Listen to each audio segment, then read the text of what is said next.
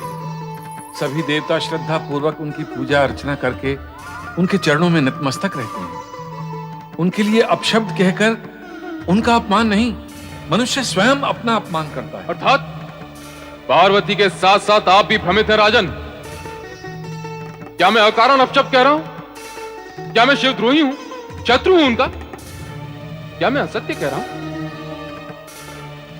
असत्य में भ्रमित प्राणी को सत्य भी असत्य लगता है, जैसा कि आपको मेरे शब्दों में लगा।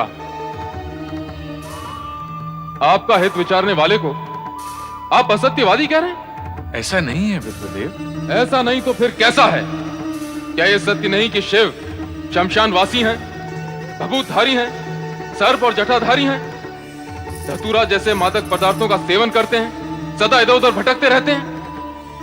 क्या यह सत्य कहना अनुचित है? क्या यह सत्य कह के आपको सावधान करना अनुचित है? सावधान करके ऐसे कुपात्र के साथ आपकी पुत्री पार्वती का विवाह असंगत मानना क्या अनुचित है? उचित है विप्रदेव, उचित है। आप भला हमारा अहित क्यों सोचेंगे? महारानी, आपने तो सत्य को समझ लिया। अब महाराज भी समझ जाएं तो सभी का कल्याण हो। ब्राह्मण देव, किंतु ये किंतु परंतु इस जगत में सबसे भयंकर, पीड़ाकारक और विनाशक शब्द हैं। जो प्राणी एक बार इन किंतु परंतु शब्दों के सरोवर में डूब जाता है वो कभी उबरता नहीं। सत्य है ब्राह्मण देव, किंतु फिर वही किंतु। इस किंतु से आपका कल्याण होने वाला नहीं है महाराज। सत्य की शरण में आए, सत्य की। ऐसे कुरूप, भयावह, घृणित वर के साथ अपनी पुत्री का विवाह जाएंगे? कैसे पिता हैं आप? ना उसके कुल का पता, न माता पिता का, न ही आयु का। रीति नीति निभाना चाहते हैं या शत्रुता निभा रहे हैं अपनी पुत्री के साथ? सुना आपने? ब्राह्मण देवता हमारे हित की बात कर रहे हैं। महारानी, आपका अहित सोचूं, ऐसा तो कोई कारण ही नहीं महारानी। एक परोपकारी जीव के नाते मेरा आप दोनों से यही अनुरोध है कि अपनी सुकोमल कन्या को ऐसे कठोर वर के हाथों सौंपकर उसका जीवन नष्ट न करें। ब्राह्मण देवता, मुझे जो आपसे कहना था मैंने कह दिया। अब तो केवल भगवान विष्णु से प्रार्थना करूंगा कि हे त्रिलोकीनाथ, पार्वती की रक्षा करना। श्री विष्णु देवाय नमः। श्री विष्णु देवाय नमः।